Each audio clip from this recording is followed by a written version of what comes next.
To strengthen the continent's anti-graft war, the African Union's Executive Council dedicated July 11th as the African Anti-Corruption Day.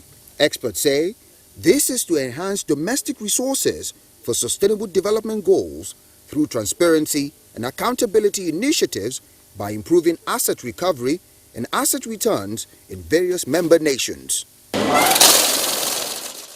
Buhari's government anti-corruption war, experts say, Nigeria has become a brand and a model to other African countries, evident with the value of assets recovered by the administration within the country to about 1 trillion naira, while those recovered from abroad include $321 million from Switzerland and over $400 million from the United States and £120 million from the United Kingdom.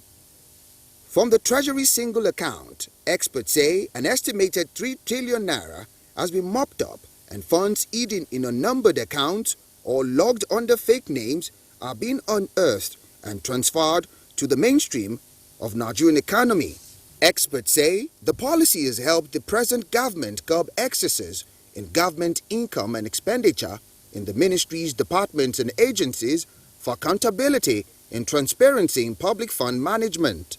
In May 2019, an Abuja High Court an order of an interim forfeiture of 29 properties in different locations of the federal capital of Nigeria worth about 8.8 billion naira to the federal government. The latest in the anti-graft war is by a Lagos division of the Federal High Court ordering an interim forfeiture of jewelries valued at $40 million, allegedly belonging to the former Minister of Petroleum Resources, Mrs. Dezani Alison Madueke, by the Economic and Financial Crimes Commission. As Nigeria marks the African Day on Corruption, what are the successes recorded so far? And what does the future portend for the federal government anti-corruption crusade? These are questions yearning for answers on Good Morning Nigeria.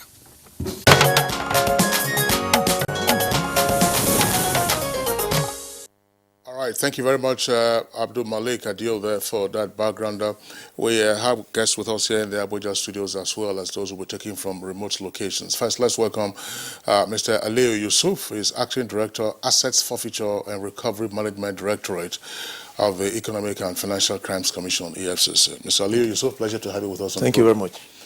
Also here with us in the studios, we would like to welcome Mrs. Rashidat Okodua, who is Director, Public Enlightenment and also spokesperson of the Independent Corrupt Practices and Related Offences Commission, ICPC. Mrs. Okodua, pleasure to have you with us on Good Morning Nigeria. Thank you very much. Good morning. Thank you.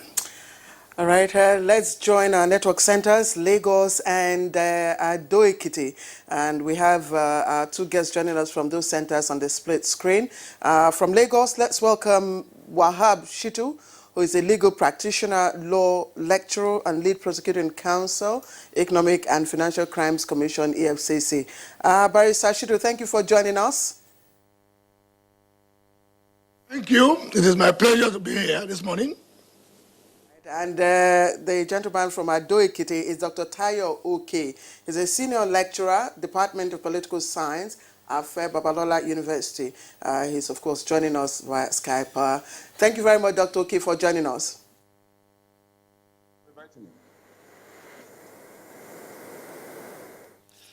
All right, once again, a big welcome to all our guests. And tomorrow, of course, is the Africa Anti-Corruption Day, with the focus now on seeking a common ground on asset forfeiture and recovery. Just for starters, what are the commonest assets that are the subject matter of the anti-corruption fight? And so the kind of assets you would say you want to forfeit and you want to recover. Let's begin with Ali Yusuf. Yeah, thank you very much. You cannot investigate economic and financial crime without tracing assets. What the EFCC does is, when EFCC commences investigation into a particular matter, we go straight into asset tracing. Like I said, you have done nothing if you investigate economic crime without following the asset. And the EFCC is backed by law. Section 28 and 29 of the EFCC Act gives the EFCC the powers to immediately trace assets in the course of investigation. Now, the asset can be anything. When investigation is being conducted, the person being investigated discloses what he has done with the money, stolen money, or the money acquired illegally. So we immediately go into tracing the assets. The EFCC Act also provides that anybody under investigation shall declare its assets. That's provided for in Section 27 of the EFCC Act. So you are required to declare your assets, including your bank accounts and your close, siblings. Like I said, the asset can be anything. It can be monies in the bank. It can be real estate. It can be gold. So whatever is traced by EFCC to be linked to the stolen money is classified as asset as long as it is valuable. So that's the type of asset that we actually look at. Whatever is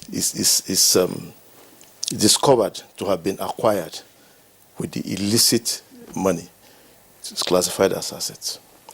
All right. Let me ask Rashida Okodo, Mrs. Okodo here.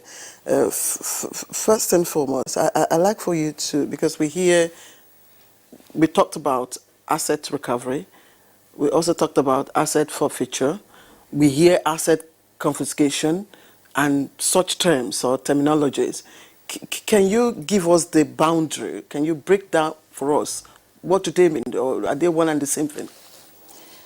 Well, they are not one and the same thing. Two of them are about the same thing, but they are all along a continuum of process. Okay. When my brother said the first thing you do is you trace assets, that's the beginning of that continuum, the beginning of that process. You trace the assets. It could be cash, it could be anything that is linked to that person or their relations or whoever. It's provided for in the law that you have the powers to do that. Then, when you trace and you can identify, when you find, then you move in to secure that asset. You have powers under the law to secure the asset by way of seizure. But that seizure has to be predicated on a court order. But before you seize, you can even do something that we have under our law, and I'm sure that EFCC has that power as well. We call it the power of the chairman to order a bank, in case of financial assets, to say, do not deal with this asset without even a court order. Our chairman has that power under our law to be able to say, don't deal with this asset. Is under Section 45 of our law. Then, of course, when we want to seize, you go with a court order, and then you seize and you publish in the papers. But then forfeiture and confiscation, they are one and the same thing, because you confiscate, forfeit to the state. So they are all processes in apprehending the assets. You don't apprehend just only the human person. You also apprehend the assets linked to him, and then you take custody of that asset, and then you eventually get it confiscated to the state if matters get to that level. At what stage? Sorry, at what stage do you just recover, and you don't confiscate or seize? I don't think that would ever happen. That you recover, you just recover proceeds, and you don't place some lien on it, some seizure, some power. If you recover, you don't put a stamp on it to say, we have this covered. You cannot deal with it. You have to go beyond identifying. When you trace and you identify, okay, the process of recovery is entwined with the process of saying, we've seized this. That's when you recover. But then, whether that asset will be forfeited to the state will depend on the outcome of the matter at hand. But also, within the ICPC law, if something is seized and There is no conclusion to the case as yet, but there is enough proof. The chairman is convinced that that is a proceed of the crime that is under, litigation. Within 12 months of that seizure, the chairman can approach the court for an order to forfeit that asset. You see, it's all a process of trying to prevent dissipation of that asset and prevent the person who you are prosecuting from using the assets. You want to be sure that criminals do not get to enjoy the asset, so that you put a lien on their money, you put a post-no debit on their money, nobody deals with that money, you seize their physical buildings, you put it under seal, and so on and so forth. So when you recover, entwining the recovery process is you saying that this is seized. But eventually forfeiture will be determined by court, or if within 12 months is not determined, you can approach the court for a forfeiture order on the asset at stake. Okay, thank you very much, Rashida Tokodo. I still would like the other guests to pursue the definitional issue of assets. I'm going over to Wahab Shitu in Lagos. Wahab Shitu, of course, you've been on the EFCC Council in a wide variety of cases. I'm just wondering, for the purposes of this conversation, to clarify the issues, what are assets? I know there are financial and non-financial assets, but in dealing with anti-corruption, what are assets? Thank you very much. I think the starting point is to examine Article 54 of the United Nations Convention Against Corruption, which is Article 54 of UNCTAD, which enjoins member nations to take measures within their legal framework in ensuring that proceeds of crime are recovered. And it is in line with that, article that most anti-graft legislation are in place. But addressing specifically the question you have posed, proceeds of crime, like my colleague Aliu Yusuf explained, can take a variety of forms. It could be proceeds arising from the commission of the crime itself. We can be in the nature of cash. It can be in the nature of buildings. It can be in the nature of assets actually, deployed in the commission of the crime itself. It can be physical cash. It can be property. It can be. It could arise from illegal trafficking in drugs. It could arise from economic and financial crimes. All various of tangible and intangible assets could be subject matter of, proceeds of crime. But what is important is for us to know that there are a variety of terminologies that are associated with asset recovery, as explained by my colleague from ICPC. But in my view, there are about 8 components involved in the process. One is the process of investigation. Secondly, identification, tracing and identification of assets. The other one is a freezing of assets, including such mechanisms as a confiscation and asset recovery. Of course, in the context of Africa, we are also concerned with the element of repatriation. So essentially, asset recovery, as far as we are concerned in Nigeria, there are 2 major routes to asset recovery. One, it could be the popular one that all of us know, is a conviction-based asset recovery, arising from the determination of the guilt of the person who is standing trial. Of course, the less popular route is the civil forfeiture, which can arise whether or not the person standing trial is not found guilty of any commission of any offense. In other words, civil forfeiture is targeted at the property, not necessarily dependent on the conviction of the person who is standing trial. So in broad categories, you can identify 4 types of asset forfeiture. One, non-conviction based asset forfeiture, and secondly, asset recovery arising from the determination of guilt of the defendant arising from criminal proceedings. Okay, Wahab Shitu, thank you very much. Dr. Tayo, okay, I would also like to have your views on the nature of assets that are usually the target of anti-corruption fight. In terms of nature or type of assets, let me give some examples, because I'm sure there might be matters arising in dealing with such assets in the process of either seeking forfeiture or recovery.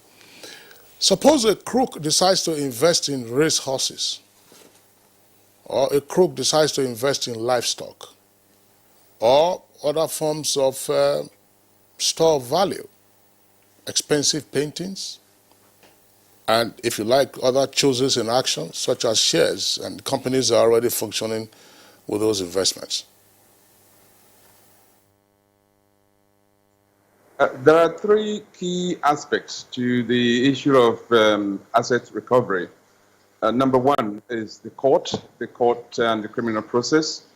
Number two concerns the anti-corruption agencies. And number three concerns the location of the assets themselves. All those three aspects are fraught with insurmountable difficulties at the moment. Because court process through criminal jurisdiction takes years, and in some rare cases takes decades, to come to fruition.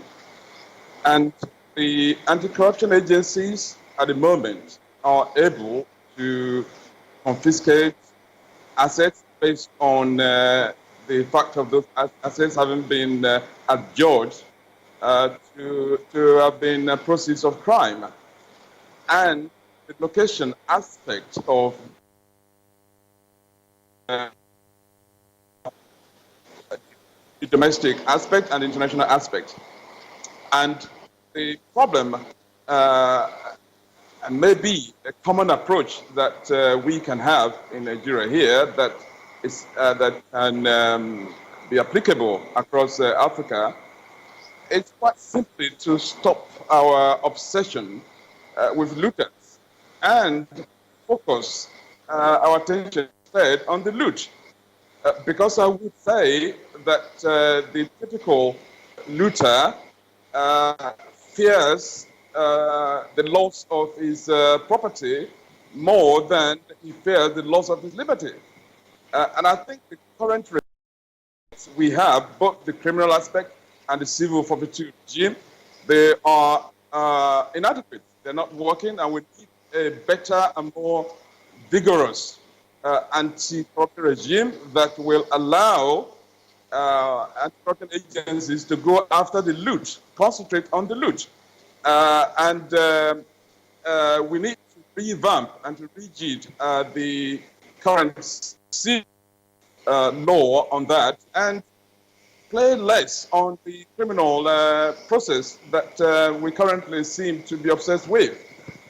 Criminal prosecution of asset recovery doesn't work, and it probably will not work for the foreseeable future. So we need a paradigm shift away from our intensive focus on criminal prosecution of looters to one that targets the loot, and to a civil regime that enables and gives more power to our anti-corruption agencies to seize these assets, whether or not a crime has been committed, whether or not there's a court process, whether or not the person is guilty or innocent, but a regime that allows our anti-corruption agencies to simply go after properties that are known to have been stolen without going through a legal criminal process. Dr. Tayoke, thank you. We hope to get our connection much clearer as we go on. We'll return to you later. But again, let's come back to the studio. Mrs. Okodua, just before we bring in Alhaji Yusuf here, Kingsley asked a question which I think it's very necessary for us to clarify.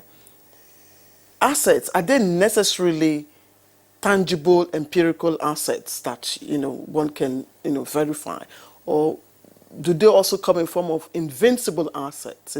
Assets like he gave an example. Somebody has invested proceeds in horse racing, for instance. Can you give us what form do these assets take? In race horses. Sorry, in race horses. Okay. Earlier on, my colleague from EFCC has already laid the foundation on what we term what could be assets. Anything of value. So if somebody has invested in race horses, we will apprehend those race horses and have to keep them somewhere. He said not the race horsing. Race horse. Oh no! Yes. If he has invested, just like any investment, he has put money into it. Of course, if he loses money, there is no money to recoup. But we'll be on his tail to see whether he's going to make money from that investment. Any investment he has put that money into, we'll go after it. Anything of value at all that he can derive value from is an asset that can't be apprehended by state, that can't be, Even juries. Oh, thank you very much for raising that matter. The trending thing about the EFCC and the former minister, Design Amadoke's jewelry and issues like that. Yes, even jewelry, even clothing, if they are very, very, very valuable kind of clothing, and you can get a lot of value from their second-hand sale. So in that instance of the former minister, for example, imagine that the value of the jewelry alone came to $40 million. I mean, that is mind-boggling. If you translate that into naira, if you multiply that by 360, you are going to have trillions of naira. I think I tried to do it when it was about 14 trillion naira for jewelry. Now imagine how many schools, how many cottage hospitals, how many kilometers of road, how many boreholes of water that could fetch for Nigerian citizens. That is something that is in excess present 2019 budget. The budget is about 8.9 trillion, and the value of this seized jewelry, if you multiply that 40 million by 360, it's about 14 something trillion. It's even much more than our budget. It looks like your math is problematic. If you say $40 million will be equal to the national budget.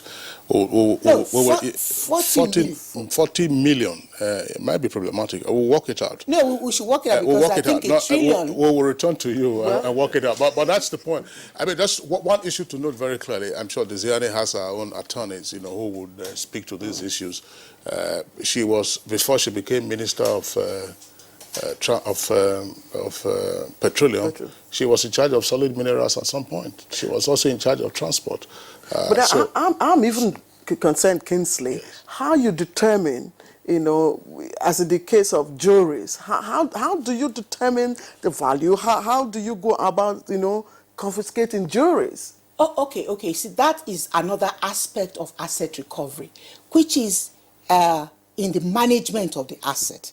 Valuation of that asset you have recovered. How you get professional valuation for it is one issue entirely in terms of when you are recovering.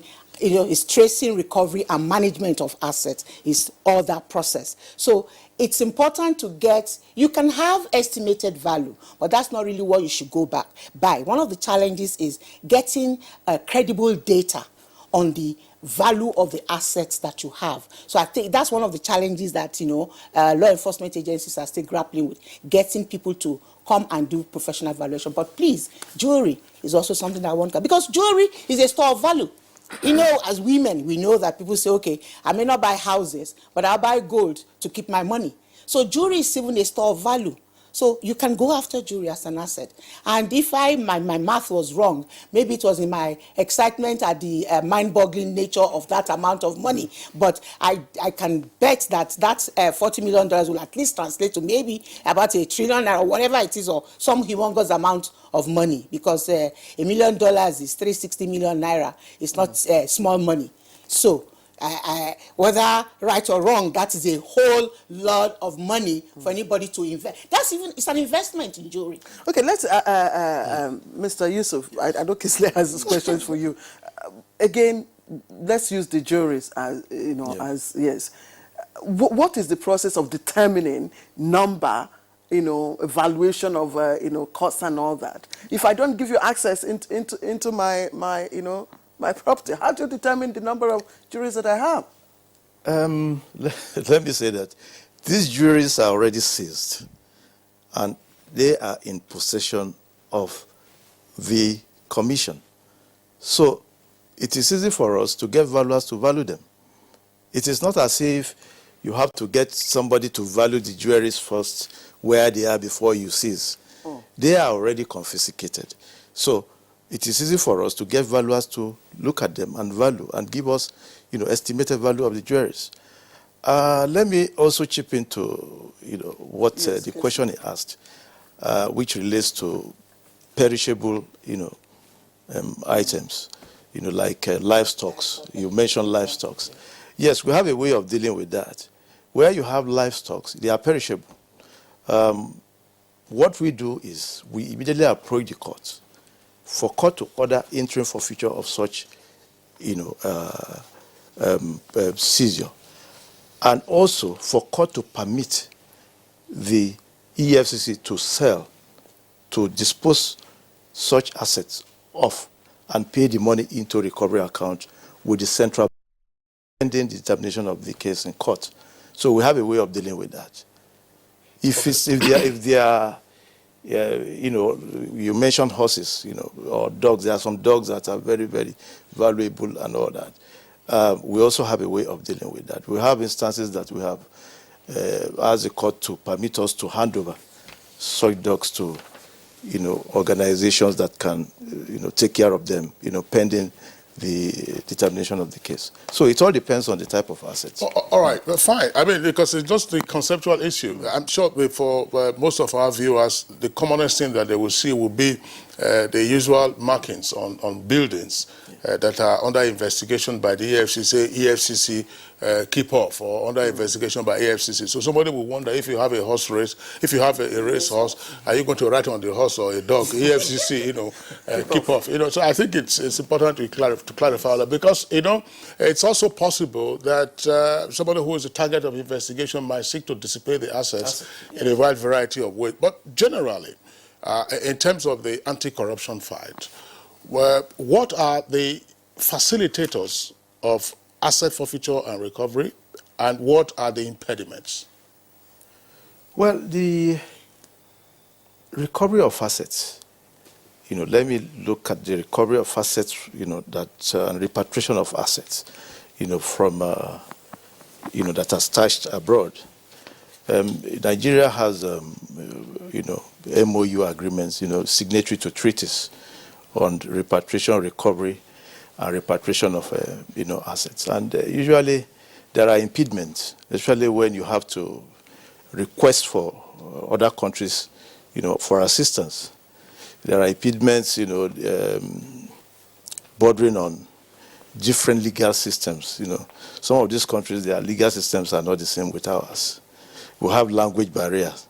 These are some of the impediments that which the the theme of this this year's anti-corruption day will eventually address. The EFCC has put up a talk show that will address some of these challenges that we encounter in trying to get these assets repatriated. The usual channel of mutual legal assistance has its own issues, but I think countries can come together and then deliberate and ensure that some of these challenges, are tackled, so that we speak with one voice. So there are a lot of, those are the challenges that we mainly encounter in repatriation of assets. Claire, sorry, just before, Mr. Sokudwa was telling us earlier that $40 million is equal to over and above Nigeria's 8.9 trillion budget. $40 billion, even at a marked up exchange rate of 360 naira to $1, will give you 14.4 billion naira. 14.4. It's still a lot of money, but it's still a lot of money. Not equal to the or even more than the national budget. Or a local government budget. Yes. If the state government will allow the budget to function. You understand? All right, Kisley, let's bring in Wahab Shutu in Lagos. And Aliu Yusuf here talked about the processes of recovering assets stanched, of course, across jurisdictions. And we know that there are processes, and these processes are also guided by the international instruments to which countries are signatories to. And Nigeria is a signatory to quite a number of these instruments. So I'm wondering, if Nigeria is signatory to the instruments, that cut across member countries, why is this process so complicated to get countries that are involved to return our monies or stolen assets? Thank you very much. I think the starting point, as pointed out by my colleague Ali Yusuf, is to recognize that we are dealing with sovereign countries. Sovereign countries with independent legal framework. Sovereign countries that enjoy sovereign immunity. In other words, the law is settled that ordinarily you cannot interfere in the domestic affairs of any sovereign state. That is why the issue of asset recovery and asset repatriation is a difficult exercise. But sovereign countries are permitted to enter into international treaties and international agreements. That is why one way of addressing the issue of asset repatriation and asset recovery is through the mechanism of international mutual legal assistance. And this can be facilitated through the vehicle of international treaties. So countries are permitted to go into agreements in the nature of international treaties that would determine times under which assets within particular countries can be recovered and times under which such assets can be repatriated. In other words, it's a mutual legal assistance arrangement whereby those who subscribe to such treaties have a collaborative arrangement to say, oh, your assets in our countries will be recovered and facilitated to your country. Our assets in your country will also be recovered and facilitated in a seamless manner by way of repatriation to our country. That is done through the mechanism of mutual legal assistance that my colleague mentioned, Aliu mentioned the other time. The other one is through the mechanism of information sharing. Information sharing, this will involve law enforcement agencies in all the countries who subscribe to such international arrangement. Such can be in the nature of, intelligence sharing. It can also be in the nature of technical assistance by way of collaboration. Again, countries can also, collaborate in the area of prosecution. For instance, if we have an understanding between member countries, they can collaborate in facilitating investigation and then in facilitating, prosecution. In other words, somebody who has committed a crime in Nigeria and who has fled to United Arab Emirates, if there is an understanding, such a person can be prosecuted even in the UAE. And somebody who, in a corresponding fashion, somebody who has committed an offense in United Arab Emirates and has fled to Nigeria can be prosecuted here. Or an arrangement can be made to extradite the person from Nigeria to United Arab Emirates to enable them, prosecute the person. So there could be a lot of arrangement, either in terms of mutual legal treaties, either cooperation in terms of investigation, cooperation in terms of prosecution between member countries. And countries can also collaborate in the technical assistance, information sharing, and then interesting process of crime in particular countries. This government, the Buhari administration, has entered into a number of mutual legal assistance treaties. which has facilitated most of the recoveries that we are talking about. Many times you see Nigeria repatriating proceeds of crime from other countries to Nigeria. This is as a result of the existing arrangement in place by way of mutual legal assistance and then international cooperation. So it is important for this international cooperation to be strengthened by effective legal framework between countries involved to enable recovery to be effectively and efficiently done, and also to ensure that after assets are recovered in particular countries, there's a mechanism for repatriating such assets back to Nigeria. Apart from this arrangement, countries can also collaborate in the area of information sharing. This is consistent with Article 54 of UNCTAD, which I mentioned earlier, which enjoins member countries of the United Nations to collaborate in some of these areas. But what is important and critical is the existence of appropriate legal framework in the nature of treaties, in the nature of information sharing and deployment of technical assistance between these countries. The whole world is becoming a global bedroom. No country can work independently of the others.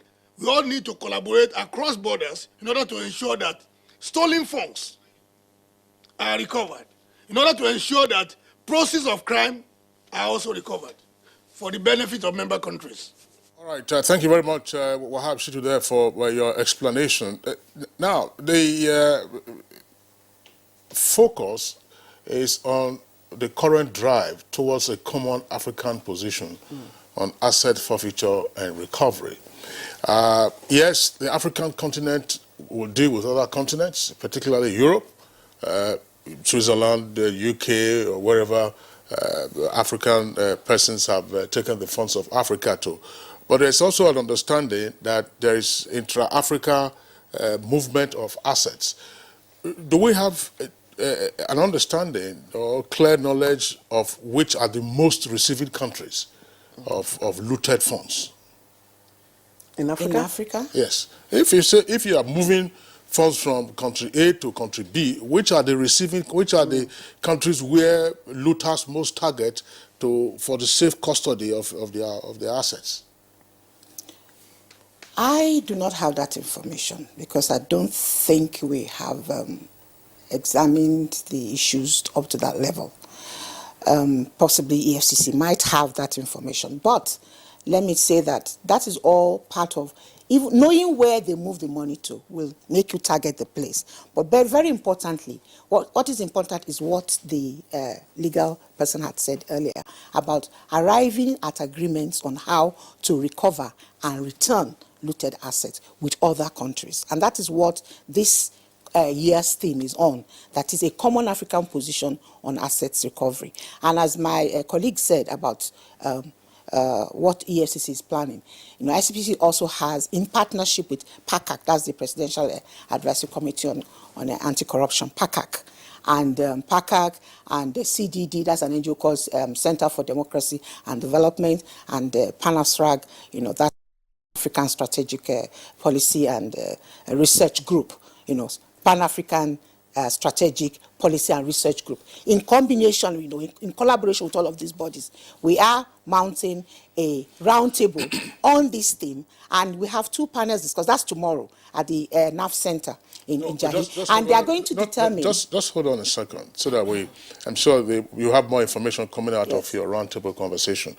From Aliu Yusuf of the EFCC, I mean, your colleague from ICPC was saying you might have the information, because for you to say you are proceeding with mutual legal assistance, such as Nigeria entered into with the UAE, there was a clear understanding that some light-fingered Nigerian public officials had found the UAE a haven. So we're saying now, on the intra-African continent level, which countries? I mean, is it Somalia is virtually known to be a failed state? Are they taking the money to Mogadishu or where? Yes, one important fact I want to bring up is that there is illicit financial flows, cross-border movement of cash, all over Africa, countries that borders Nigeria and all over Africa. That one is very clear. Physical cash are being moved from one country to the other. And these are the kind of things that are fueling terrorism, all over the place. So it is very, very important for African countries to come together, because all countries have a common boundaries, So what affects this country also affects the other. So it is important for all countries to come together and agree, on modalities for tackling this problem. And you mentioned issue of challenges. I heard you say, after all, countries, are signatories to some of these agreements. Why are assets not returned? Yes. I heard you, Yes, because these are international Yes. institutions. And if the member countries ratify the instrument, I'm wondering, why do we need to take another step, by entering into mutual agreement? Why don't we activate the international instruments, against defaulting countries? Yes. Actually, the United Nations Convention Against Corruption, Article 51, provides that where assets are traced, countries should, cooperate and collaborate for return of such assets. But unfortunately, Africa have issues, especially Nigeria, where monies have been traced and countries are given conditionalities for its return. And then that is what African countries have to come together and speak with one voice, that where monies are traced, monies stashed abroad are traced, they should be returned unconditionally, instead of attaching conditionalities as to how the money, if we repatriate the money, if the money should be spent this way or that way. So that's my response to that. So I think it's going to be one of the issues to be discussed in the roundtable meeting that the EFCC has organized, that will be taking place tomorrow at Yaradua Center, where experts will be brought together to form, a common position on how to, tackle this challenge. One other matter to also raise in all of this, Dr. Tayo, who teaches political science at Alfred Babalola University. Well, we keep hearing about asset forfeiture, asset recovery. You had earlier made a point that you do not believe in that, you do not think that the legal process is efficacious, and rather want the assets to be forfeited almost right away. But that will come in clash with the provisions in the Constitution. But I was just wondering, do we get to hear enough about the accomplices, particularly financial intermediaries, when these involve financial crimes? That's a very common problem. But I have to say that the EFCC in Nigeria has been doing a lot of useful work recovering millions of dollars of stolen assets. But let us bear in mind that the whole of the African continent is strewn with billions, literally billions of dollars of assets that have been stolen. Only 2 out of 10 assets stolen are ever recovered. And we've got to ask ourselves the question, why is that? It is not the absence of goodwill on the part of our partners in Africa and in the West. It is not the absence of good laws. We have a myriad of international laws and conventions. We have a myriad of criminal laws in this country and elsewhere.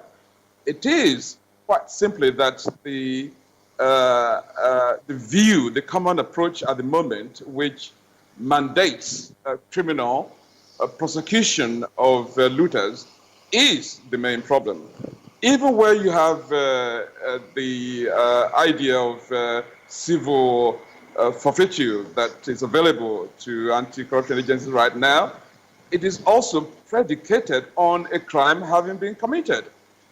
Why do we keep doing the same thing over and over and over and expecting a different result? let's move away from our obsession with criminal prosecution of looters. Let's simply adopt a new regime and a new focus that targets the loot, that enables anti-corruption agencies to simply impound stolen assets without resort to criminal prosecution. That is my point. That is the way forward in a way that will achieve better results across the continent. Well, thank you, Dr. Ayoka, but apparently you didn't get my question, and so your response didn't quite fit in. But let me put the same question to Wahab Shitu in our Lagos Network Center.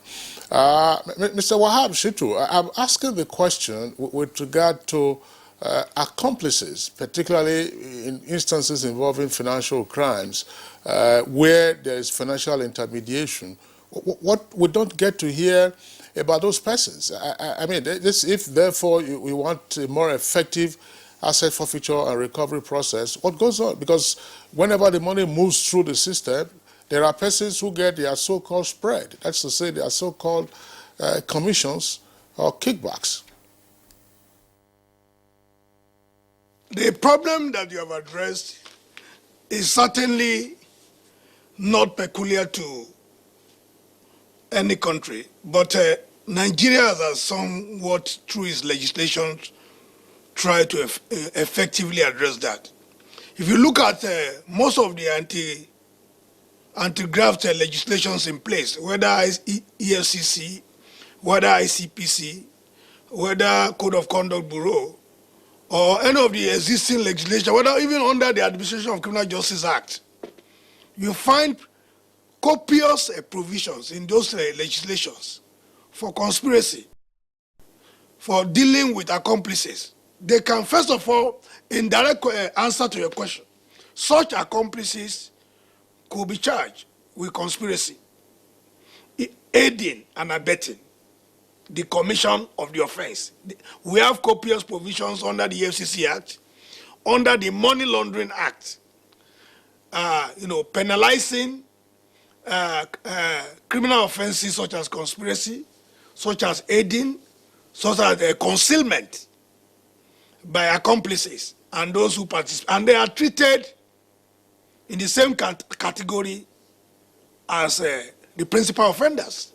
So we have sufficient legal framework, which is the point we are also making, that for this collaboration, or for Africa to evolve a common front for asset recovery, there must be effective legislations against proceeds of crime in individual countries. That is key. Individual countries must put in place effective legal framework for addressing illicit financial flows. And Nigeria, commendably, has done a lot in this direction. We have several, legislations in place, whether addressing economic and financial crimes, the EFCC Act, we have the Money Laundering Act, we have the fraud, and fraud and other offensive-related acts. We have the Code of Conduct Act, and several other legislations. So we have in place in Nigeria, I can tell you for free that we have effective legal, framework in place. But beyond that, it's also important for us to have an asset recovery commission. Asset recovery commission that will complement the efforts of the anti-graft agencies. Again, it is also important for us to have an effective asset management, scheme, whereby some of these assets that are recovered will be deployed for developmental purposes. Because what is the essence of recovering assets from looters? And those assets are kept away, and most of them are dissipated, and without any useful assistance to the society. A lot of people wonder that, many times they see a lot of assets being recovered by, the various anti-graft agencies. And you go around, that most of these assets are not meaningfully applied. Because, of course, there are challenges in that regard, because when you have interim forfeiture of assets, you cannot begin to make use of such assets until you secure final orders. And even when you secure final orders, you must also have a scheme in place for dealing with this property. So accomplices can be tackled by the effective legal framework which Nigeria can boast of presently. Thank you. Back to Aliyu Yusuf. Do we have effective mechanism for managing recovered assets? Well, there is a gap in the legal, framework, no doubt about that. But what EFCC has done is to think outside the box and approach the courts for direction. For instance, where you seize assets and you go to court for interim forfeiture, you don't just stop at that and say, court order interim forfeiture, why will prosecute this man? Because prosecution can take years. So what the EFCC has done is we ask for additional relief for court to give the commission the authority to appoint managers to manage such assets, depending on the assets.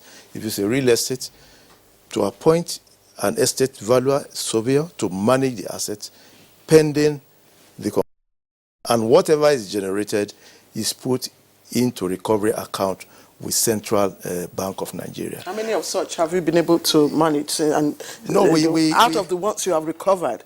Yes, that's what I mean. If it's real estate, the court, we usually approach the court for court to permit the commission to appoint. And we don't just appoint. The Public Procurement Act 2007, guides the commission on appointment of managers. And then we only have 3 of such managers, professional managers, that manages real estate for us, pending the conclusion of the case in court. And this government also has a policy of giving some of these properties where they are suitable for use by government agencies.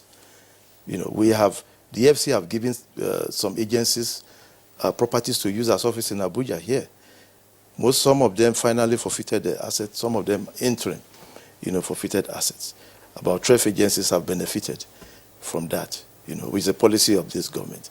So these are the kind of things, we do, how we manage some of that, and we've been doing it. Because that is the question that, the public would always ask. Yeah, because sometimes you hear of hundreds of millions of naira, sometimes billions, and they say, look, let's, Rashida Kodua, what's been the experience of your commission with regard to this? Okay, pretty much the same as EFCC. In fact, we are members of an interagency asset tracing team, and there's a presidential committee on the verification of assets. He has said there's a gap in the legal framework. It's what this committee is looking into. How do we manage the assets we have recovered?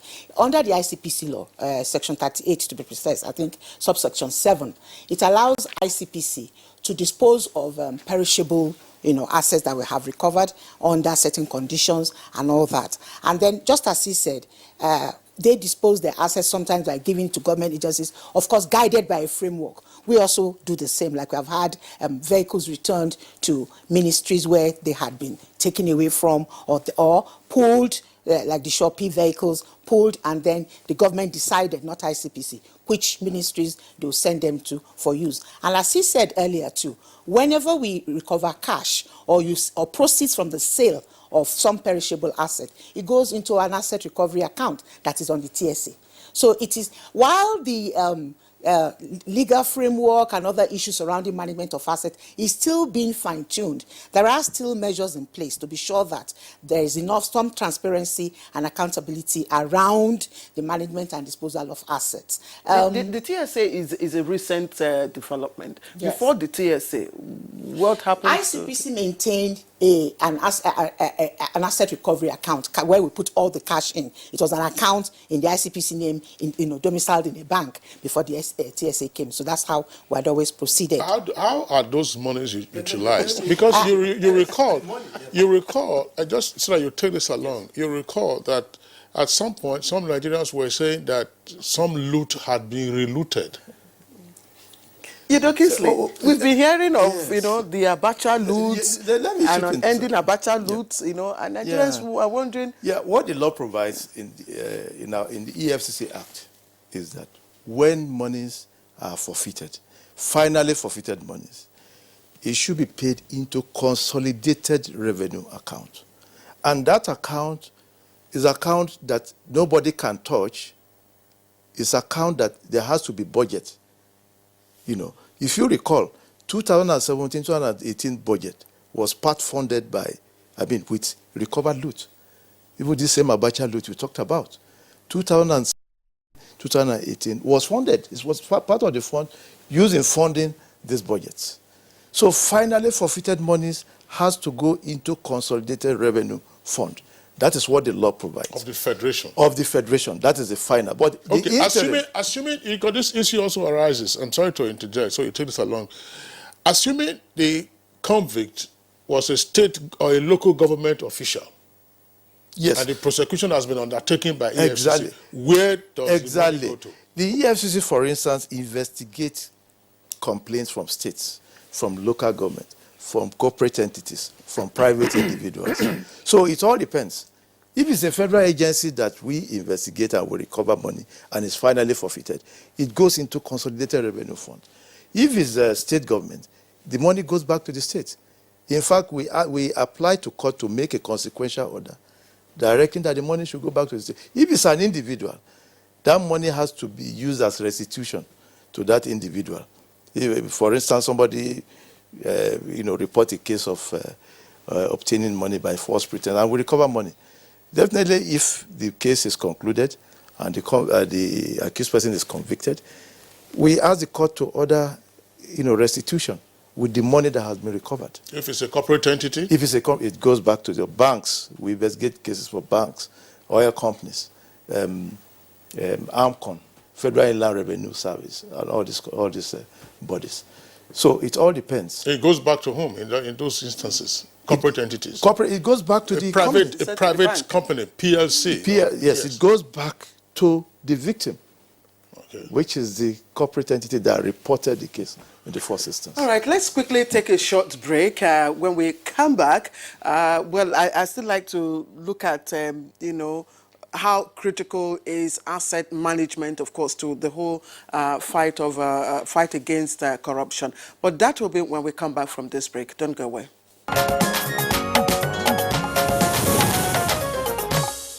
All right, welcome back. And it's still Good Morning Nigeria, reaching you live for the network service of the Nigerian Television Authority. We have a number of tweets that have come in. We'll quickly go through some of those tweets and then get the closing thoughts from our guests. Sunday Michael Amakoji has this tweet. Now, the use of BVN has really helped in the fight against corruption. We must intensify the effort to use ICT in tackling corruption. And Badamasi Damo's tweets, it's obvious that the fight is in a galloping way where some go into the cooler. And he says the future portends doom if the fight is not separated from political interest. And Amogbala Babs, it's an open fact that the rot of over 3 decades is humongous, and it will take ample time before this fight is seen in real terms. However, government must be holistic in approaching the anti-corruption matter. It mustn't be seen as one-sided. All right. Daily Jack Solomon tweets, the Buhari-led government has unleashed an anti-corruption sweep that has touched people across the country. But where do government officials get monies to buy houses, marry beautiful wives, send their children abroad for education, and buy very expensive cars? This is worrisome.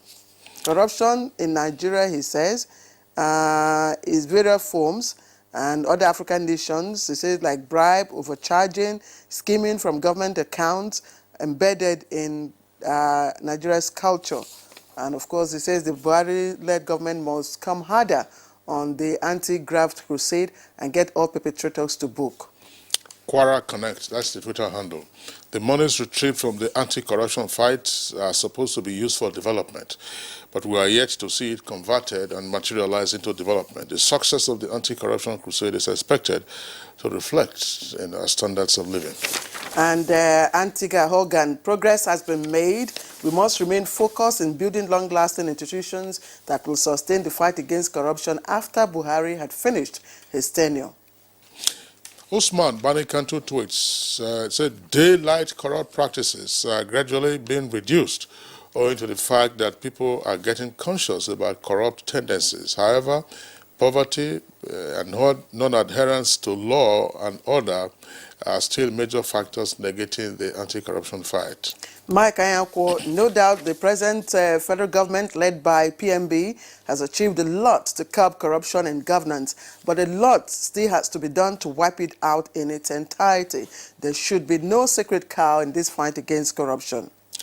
Now, Law Alpha said the Nigerian government should establish a distinct for the speedy trial of cases of corruption rather than bank on normal courts which are subject to time wasting. All right, and Chris Simeon says, it's been 5 years now. We've been hearing assets recovery and forfeiture. Where are those assets and looted money recovered? Are they hiding in the air? Now, Titus Mondenok, I would like to see a situation where corrupt individuals have no safe haven. I would like to see them repatriated back to the country to face judgment. Stiffer punishment should also be meted out on corrupt individuals, including life imprisonment to deter others. Only a few African leaders, including President Muhammadu Buhari, are serious about fighting corruption. No thanks to the high level of unemployment on the continent and their youth attempting to live for foreign lands at all cost. Festus Akiboiwa, truth is federal government has won some high-profile corruption cases and lost some. While corruption crusade alone do not work, it should be part of a comprehensive reform and changes. States and National Assembly should now key into the corruption fight so that it can be won or it can win lasting victories. All right, those are the tweets Claire will take at this time. You said you were going to pursue the issue again. Yes, just asset management. Yes. Precisely, Kingsley. Let me just take this last question from Wahab Shitu just before we sign them off. I'd just like for you to speak. How critical is asset management? Because quite a number of the tweets we have talk about the need for asset management. So how critical is this in the fight against corruption and, of course, restoring public confidence in the fight?